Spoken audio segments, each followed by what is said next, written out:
Hello, Hero Collectors here. How's it going, everybody? Hope y'all are doing fantastic. I know I am, and today I'm finally ranking the Void Build-A-Figure wave because I completed the wave mostly. I did not buy the Crystar figure, but I did buy the Build-A-Figure parts that he came with.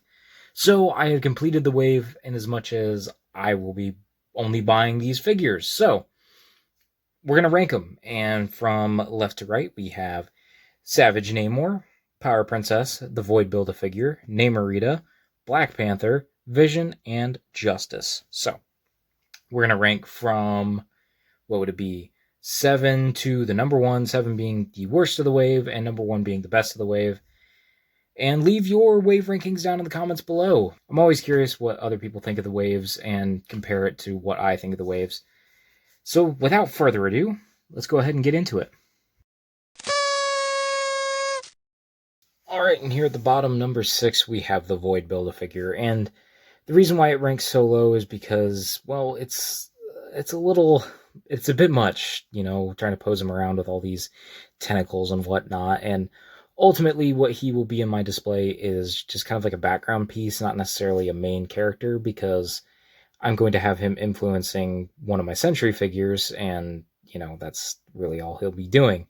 So it's not the most exciting Build-A-Figure for me, but still cool. Like, I'm not upset that I have it and had to build it. It's just not the most needed figure in the display, if that makes any sense. So that is why he is at number 7.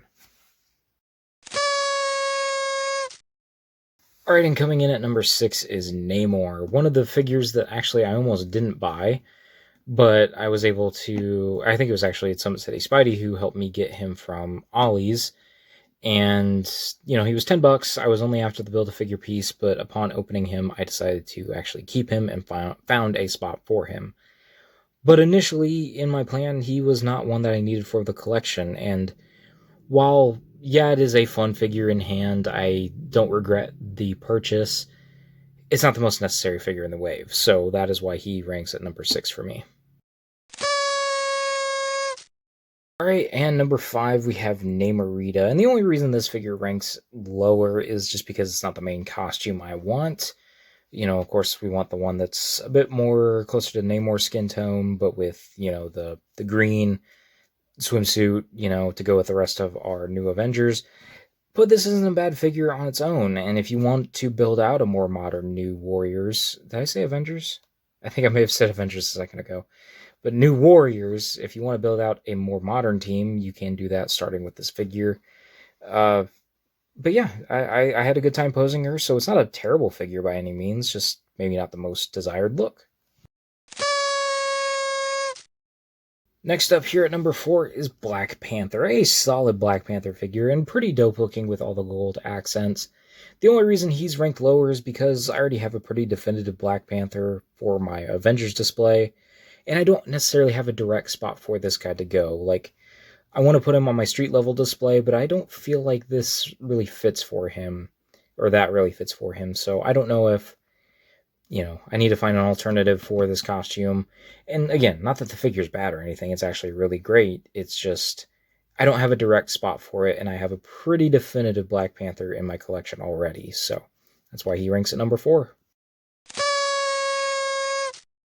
Now, coming in at number 3, we have Justice, one of the first 3 figures I got from this wave, and that's going to be a trend going through these top 3.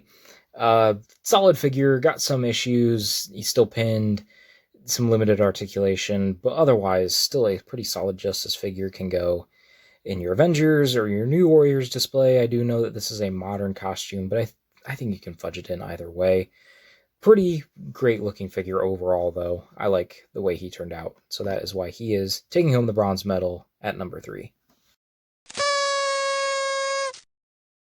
Now bringing home the silver medal despite the bronze looking shield is Power Princess. This could easily have made the top spot of this ranking.